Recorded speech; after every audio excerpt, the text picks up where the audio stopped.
Hello बच्चों, आपका स्वागत है हमारे यूट्यूब चैनल पर। आज हम आपके लिए दिल्ली पुलिस कांस्टेबल एग्जाम 2026 2 जनवरी की फर्स्ट शिफ्ट के क्वेश्चन का एनालाइज करने वाले हैं। आइए समझते हैं इसमें कौन कौन से प्रश्न पूछे गए हैं। सबसे पहला प्रश्न इस टाइप का, सीपीआई का पूरा नाम या फुल फॉर्म क्या है? ए सुटेबल बॉय प्रसिद्ध किताब किसने लिखी?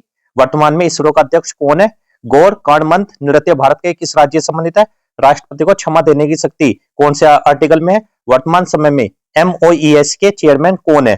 और इस टाइप के हम 25% लेकर आए हैं। आइए समझते हैं। तो सभी बच्चे कमेंट करते हुए चलना और आंसर भी देते हुए चलना। तो सबसे पहला प्रश्न है, भारतीय संविधान का कौन सा अनुच्छेद राष्ट्रपति को क्षमा, दान या माफी देने की शक्ति देता है? आर्टिकल 70, 71, 72 या 74? तो सभी बच्चे कमेंट करके आंसर देना। इसका आंसर है ऑप्शन नंबर सी, बिल्कुल राइट आंसर है। अनुच्छेद 72 क्षमा देने की शक्ति देता है। तो इसके बारे में समझते हैं। देखो, अनुच्छेद 72 भारतीय राष्ट्रपति को क्षमा देने की शक्ति देता है। इस अनुच्छेद के अनुसार राष्ट्रपति किसी अपराध की सजा माफ कर सकते हैं, सजा को कम या बदल सकते हैं, मृत्यु दंड को भी कम कर सकते हैं।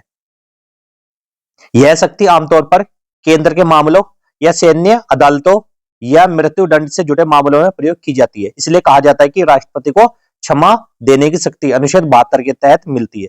इससे अगला प्रश्न जो आपके एग्जाम में पूछे गए आज के, कुचिपुड़ी नृत्य भारत के किस राज्य से संबंधित है? तमिलनाडु, कर्नाटक, आंध्र प्रदेश, केरल? तो कहां से संबंधित है ये? तो सभी बच्चे कमेंट करके आंसर देना। तो इसका आंसर है option number C, Andhra Pradesh.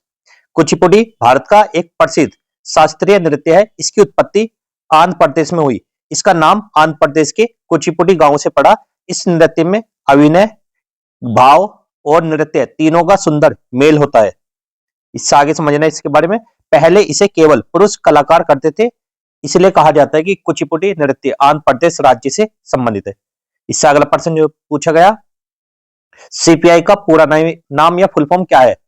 Consumer price index, cost price indicator, central price index या कंज्यूमर प्रोडक्ट इंफॉर्मेशन? तो इसका सही आंसर है ऑप्शन नंबर ए, बिल्कुल राइट आंसर है, कंज्यूमर प्राइस इंडेक्स। इसके बारे में समझते हैं। देखो, सीपीआई का पूरा नाम कंज्यूमर प्राइस इंडेक्स होता है। यह सूचकांक आम लोगों द्वारा खरीदी जाने वाली वस्तुओं की कीमतों में बदलाव को मापता है। सीपीआई से महंगाई का पता चलता है। सरकार और आरबीआई इसका उपयोग नीतियां बनाने में करते हैं, इसलिए कहा जाता है कि सीपीआई का full form consumer price index है। इससे अगला प्रश्न जो पूछा गया आपके एग्जाम में, वर्तमान में इसरो या भारतीय अंतरिक्ष अनुसंधान संगठन का अध्यक्ष कौन है?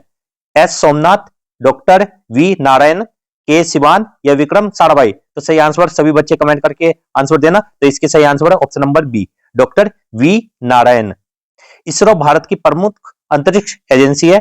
जनवरी 14, 2025 से डॉक्टर वी नारायणन को इसरो का अध्यक्ष या चेयरमैन और डिपार्टमेंट ऑफ स्पेस सचिव नियुक्त किया गया है।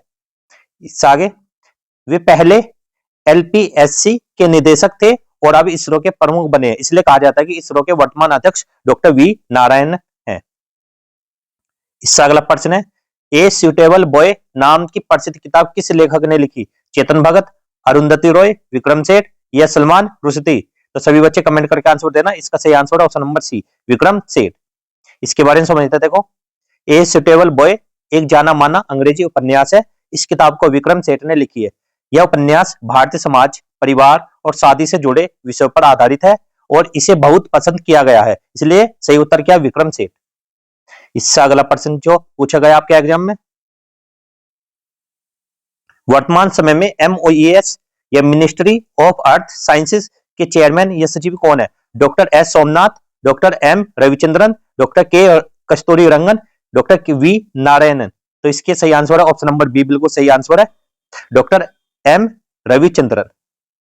MoES ministry of earth sciences Bharat सरकार का एक महत्वपूर्ण मंत्रालय जो मौसम, जलवायु, समुद्र और भूकंप से जुड़े विषयों पर काम करता है। और वर्तमान में कौन है इसके अध्यक्ष? डॉक्टर एम रविचंद्रन एमओईएस के चेयरमैन सचिव हैं। वे समुद्र विज्ञान और पृथ्वी विज्ञान के क्षेत्र के जाने माने वैज्ञानिक है। तो इसका सही आंसर क्या है? वर्तमान चेयरमैन एम रविचंद्रन। इससे अगला प्रश्न जो पूछा गया आपके एग्जाम में, रवि फसल की बुआई और कटाई किस समय की जाती है? बुआई जून, कटाई सितंबर, बुआई अक्टूबर नवंबर, कटाई मार्च अप्रैल, बुआई जनवरी, कटाई जून, बुआई जुलाई और कटाई अक्टूबर? तो सही आंसर है ऑप्शन नंबर बी, बिल्कुल सही आंसर है, बुआई तो अक्टूबर में, नवंबर और कटाई मार्च और अप्रैल।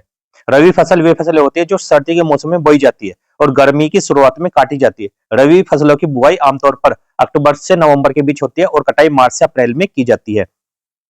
तो उदाहरण क्या है इसके? रबी फसलों के उदाहरण है गेहूं, चना, सरसों, जौ। इसलिए कहा जाता है रबी फसल की बुआई अक्टूबर नवंबर में और कटाई मार्च अप्रैल में होती है।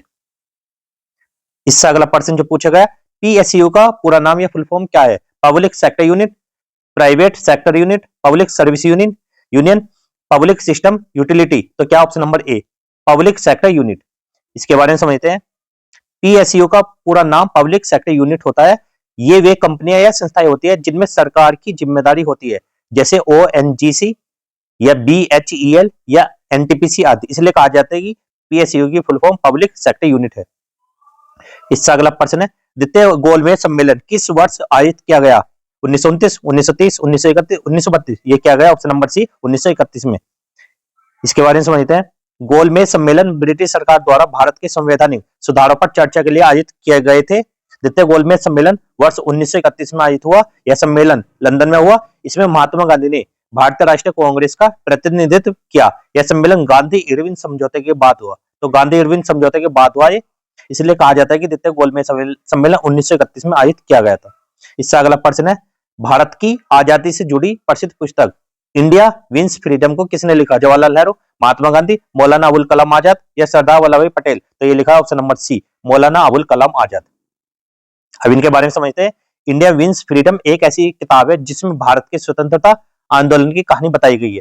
इस किताब के लेखक मौलाना अबुल कलाम आजाद है, जो आजादी के बाद भारत के पहले शिक्षा मंत्री बने। इसलिए सही जवाब क्या? मौलाना अबुल कलाम आजाद।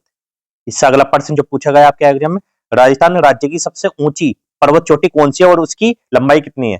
गुरु शिखर, माउंट आबू, अरावली शिखर या माउंट मेरू। तो यह है option number A Guru Shikhar. इसके बारे में समझते हैं। देखो, राजस्थान में अरावली पर्वत श्रृंखला स्थित है। इसी अरावली पर्वतमाला में गुरु शिखर नाम की चोटी है। गुरु शिखर माउंट आबू क्षेत्र में स्थित है। यह राजस्थान की सबसे ऊंची चोटी है। इसकी ऊंचाई लगभग 1722 मीटर है। इसलिए कहा जाता है कि राजस्थान की सबसे ऊंची चोटी कौन सी है? गुरु शिखर। इससे अगला प्रश्न जो पूछा गया, गौर कांडमंथ नृत्य भारत के किस राज्य की लोक परंपरा है? राजस्थान, गुजरात, मेघालय, मणिपुर। तो यह ऑप्शन नंबर सी मेघालय की। इसके बारे में समझते हैं। गौर कांडमंथ नृत्य मेघालय राज्य का एक प्रसिद्ध जनजातीय लोक नृत्य है। यह नृत्य मुख्य रूप से मेघालय की गुरो समुदाय द्वारा किया जाता है। गौर कांडमंथ नृत्य अक्सर त्योहारों और उत्सवों में प्रस्तुत किया जाता है। इस नृत्य में ढोल और पारंपरिक वाद्य यंत्र के साथ तालमेल बनाए रखते हुए प्रदर्शन किया जाता है।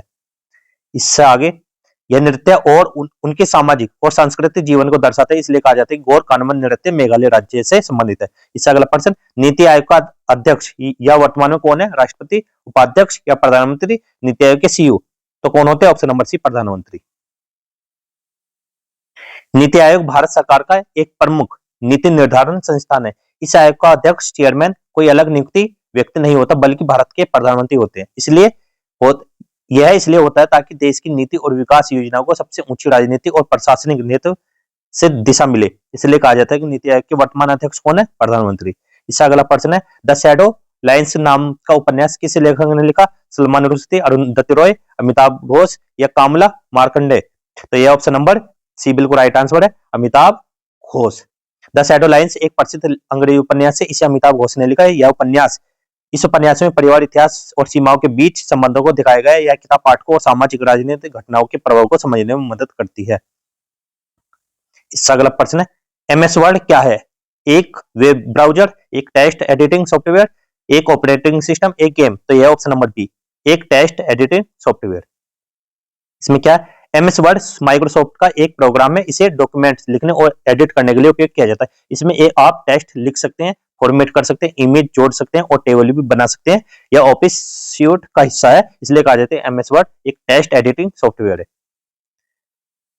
और आज की वीडियो को यहीं पे समाप्त करते हैं। वीडियो अच्छी लगी तो वीडियो को लाइक करना, चैनल को सब्सक्राइब करना। मिलता है अगली वीडियो में, तब तक के लिए गुड बाय, जय हिंद, जय भारत।